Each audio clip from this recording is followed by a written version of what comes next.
алдыңызда тұрған сотталушылар, сіз қазір сол күні оқиға болған көрдіңіз бе? Бір екеуін ғана көрдім мен, есімде қалғандарын. Қазір көрсете аласыз ба, кімді көрген? Есіңізде қалған адам. Оң жақта... Құрметті сот, рұқсат болса, сотталушы тұрса?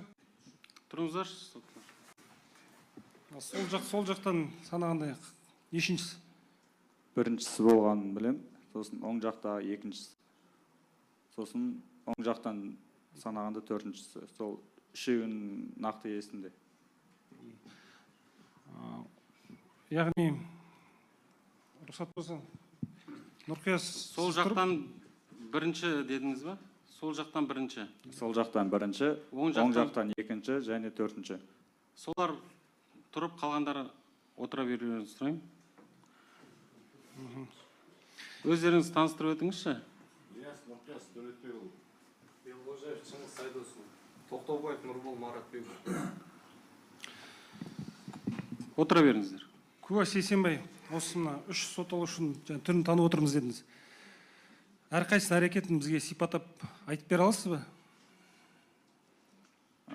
Нұрбол деген кісі біз келмей тұрып болған. Одан кейін Шыңғыс деген кісі сол Мерседеспен келді. Ал нақты айтқанда Нұрбол не істеді сол кезде, сіз келген кезде? Олар мән жайды қарап уже Нұрғанат ағамен келісіп жатты.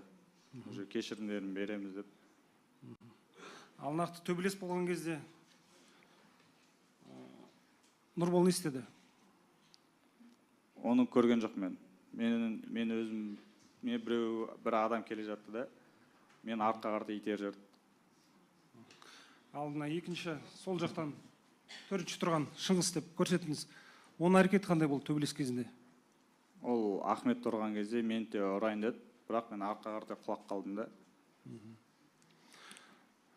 Оның қолында пышақ не болса басқа заттарды байқадыңыз ба? Жоқ, байқамадым. Мен сол арттан құлап шыққаннан кейін, бірақ түрлеріне қарамадым, қолдарына қарап, пышақ болған қарап, Ахметті сол талпадан алып шықтық. Ал үшіншісі сол жақта тұрған, Ильясов Нұрқияс деп таныстырған. Оның әрекеті қандай болды? Ол сол жақта адамдармен әңгіме айтып, сөйтіп тұрды. Сол кезде Ахметті ұрды біреу. Сол кезде уже кипіш басталып кетті. Бірақ нақты не істегенін білмеймін, бірақ сол жерде болған білем. Оның қолында пышақ немесе басқа қару болды ма? Жоқ, байқамадым. Мен түрлеріне қарап, бұлай нақты осы адамдар ұстады деп айтамайым, бірақ сондай пышақтар болған білем.